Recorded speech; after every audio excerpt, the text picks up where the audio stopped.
Hi everyone! So I have been filming all day and I thought, you know, while I'm in the mood, why not knock out another one, as I've been testing out a foundation that's been around for quite some time in the US, but it's really only just landed in the last month or so in the UK. And yeah, I think it deserves a review all of its own. So I have run out of clothing, however. I like to wear something different in each video, especially when they're going to be back to back. We're going to have to put up with this. I'm now wearing one of Seth's black t-shirts.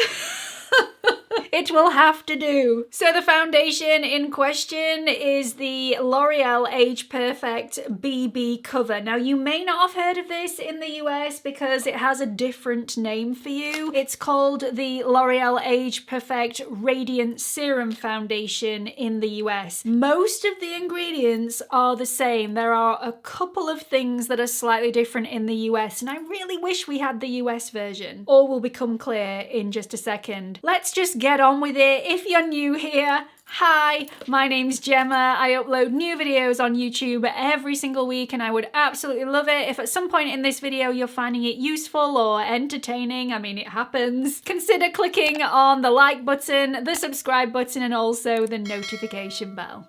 So this is the L'Oreal Age Perfect BB cover. Again, in the US, it's called the L'Oreal Age Perfect Radiant Serum Foundation. This is a high SPF base. So it's pretty similar to the Maybelline Urban Cover or the IT Cosmetics CC Plus Cream, I believe it's called. One of the first foundations that I actually reviewed, and can't remember the name of it. You know, the one in the squeezy tube, the IT Cosmetics one. Hopefully I've got the name right. So this will set you back £11.99 in the UK and you get 30 mils worth of product.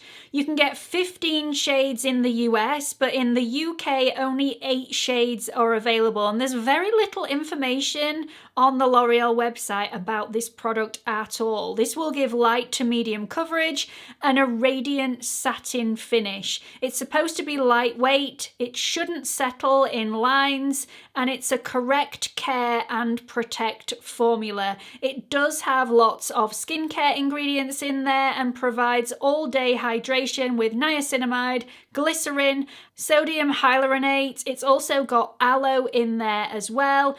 The SPF ingredients in both the UK and the US versions are homosalate, ethyl hexyl salicylate, octocrylene, and titanium dioxide. That being said, this is a very heavy UVB protective SPF formula. Very little UVA cover, so be warned, do not use this as your standalone SPF. This does contain alcohol, but in the UK, this does contain fragrance and essential oils, and in the US, it doesn't. My mind is blown. Why?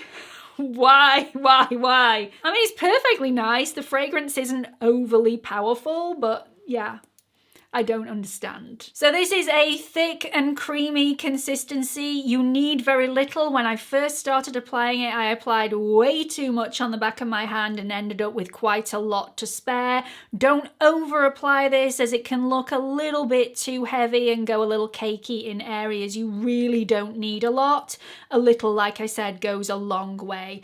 This is really quite smoothing on the skin with a brush or with a sponge. You can use either. I'm guessing you can use your fingers as well, although I haven't tried it that way because that's not my preference, but I'm sure a lot of you will say that it's perfection with fingertips as well. Be careful around the eyes. This did sting my eyes a little bit. I do like to put foundation on my eyelids, and with this having a fragrance and also a chemical SPF within there, this did sting my eyes a little bit. This does give a light to medium coverage. I would say a good medium coverage at its full capacity, with that satin finish, which is incredibly flattering on my skin.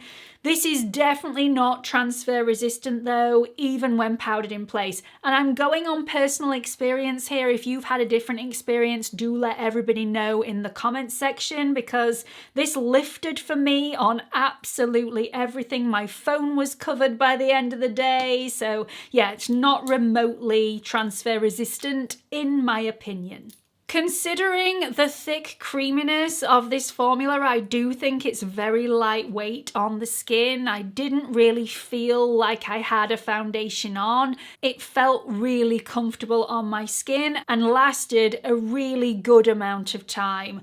I would say this is quite long wearing. The after pictures that I'm showing you now are after 10 hours wear, and although this is so much shinier than it was when I first applied it, bear in mind that this was the hottest day that we'd had in the UK for an incredibly long amount of time, and I'd had a busy day. So this wore incredibly well on my skin, considering the hoops that this foundation had to jump through throughout the day. Like I said, I don't think this is transfer resistant, but it's also not tacky to the touch. You can definitely feel that you have something on the skin, but it's not sticky or uncomfortable. I did powder this foundation in place on my T-zone, which is my oiliest area, and it lasted really, really well, but I did think the powder was necessary for it to last the length of time that it did. One thing that I do need to let you know is that when I first applied this, I did put it underneath my eyes. I have no idea why I did that. Do not ask me why I did that, because I never do it. Probably because recently I've been using the Chanel Water Fresh Complexion Touch, and I can put this underneath my eyes. This is the first foundation ever that I think I've been able to do that with, and I've just got into the habit of doing it. So without thinking, I applied the BB cover underneath my eyes, and that was the wrong thing to do. It creased like mad underneath my eyes because I applied a concealer over the top. I think had I just applied this underneath my eyes, it wouldn't have been too bad, but because I was applying another product over the top, yeah, it was just horrendous.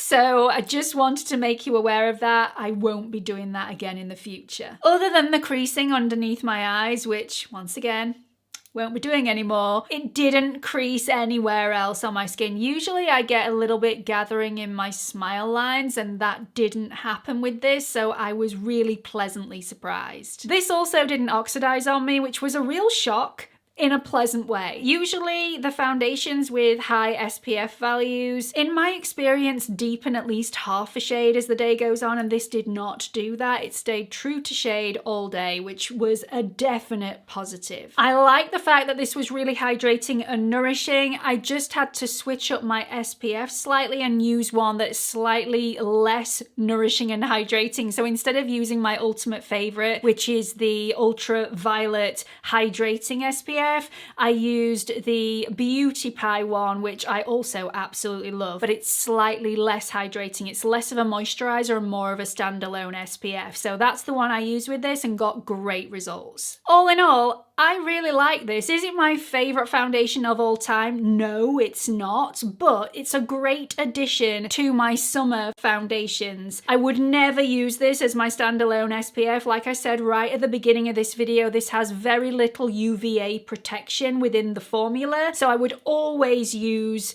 a different standalone SPF. Plus, you're not going to be applying enough of this for it to be enough protection for your skin anyway. I really like this though. It's a great addition. It's great to have that little bit of added security on top of your standalone SPF, and it looks really nice on my skin, really flattering. I'm going to pass this on to my mum to see what she thinks about it as well, and I will update you in a future video. But I mean, it's all positive on this side of the camera. I really like it. It's long wearing, it's very flattering, and yeah, I will wear this quite a bit in the summer. So that was a little bit of a quick video to brighten up the middle of your week. If you've been wondering what I thought about this, well, now you know.